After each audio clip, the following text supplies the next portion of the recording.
Have you ever wanted to egg a customer's house? Maybe toilet paper the trees, ransom their cat? That's where I'm at today. Let's talk about it.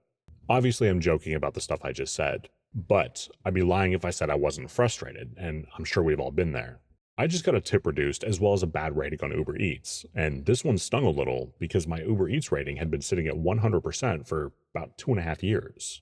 When I first started driving for Uber Eats, I had a customer try to pull the order never arrived scam, and in the process of doing that, she also one-starred me.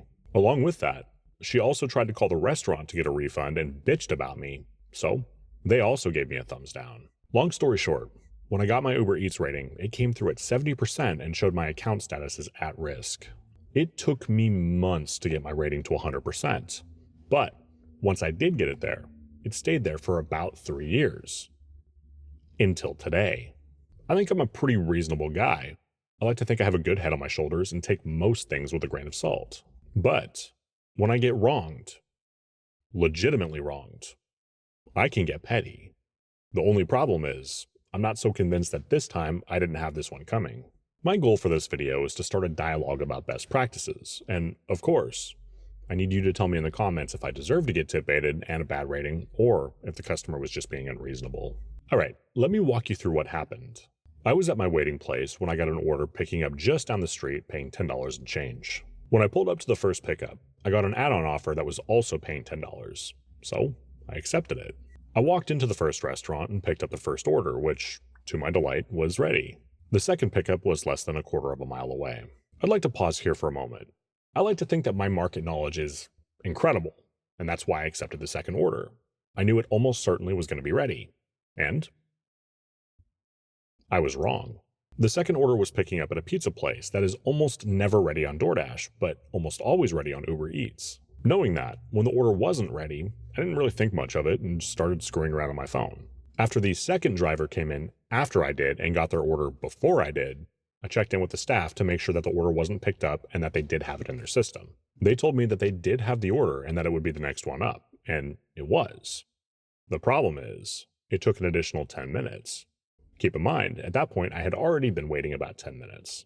About halfway through this ordeal, I started to get a little uncomfortable with the wait time, and as a result, I had a couple of thoughts that crossed my mind. Number one, maybe I should just cut my losses and unassign the order. And number two, maybe I should text the first customer and let her know what's going on.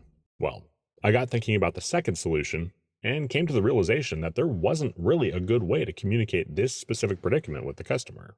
I mean, let's be honest. What am I going to say? Hey, I wanted beer money, so I went and accepted another order, and it's not ready yet, and as a result, your shit's sitting in my cold car. Be there ASAP. Okay, bye. Alright, before you guys jump on me in the comments, yes, the first customer's order wasn't a hot bag. It was just an example. Chill out.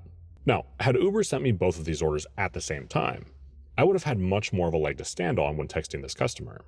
I could have said something like, hey, your order came through as a double and the second one isn't quite ready yet. I'm sorry for the wait, I'll be on my way as soon as possible. Really quick, before we continue, I want to talk about why I didn't just unassign the order. I think we've all been there. We've accepted an order and ended up waiting a lot longer than we anticipated. But we don't want to unassign it because that means we're not going to get paid anything for it. That's where I found myself. I didn't want to waste my time for nothing. Okay, let me know in the comments if you would have texted the first customer to let them know that the second customer's order was slowing you down. And if you would text them, what would you say? How would you articulate the problem without pissing them off? Clearly saying nothing pissed her off, so I obviously didn't get that part right. Getting tip baited as well as getting a bad rating reminds me of getting pulled over. Either give me the ticket or give me the lecture, but don't do both. I think this specific example is a good one to have a discussion about for a few reasons.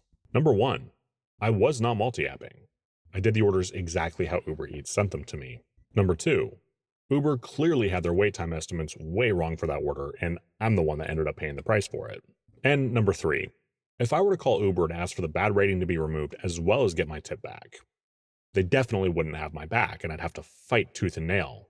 I mean, in all honesty, I probably could call them and get the tip back, and I likely still will. For their sake, I'm going to wait until I'm in a better mood. But they damn sure won't remove the rating. Alright, now that we've established that I did things by the book and still got screwed, let's talk about what I could have done differently. I could have unassigned the order. However, the place wasn't busy at the time, and if those orders on Uber Eats aren't ready, they almost always come up quickly. So What was I to do?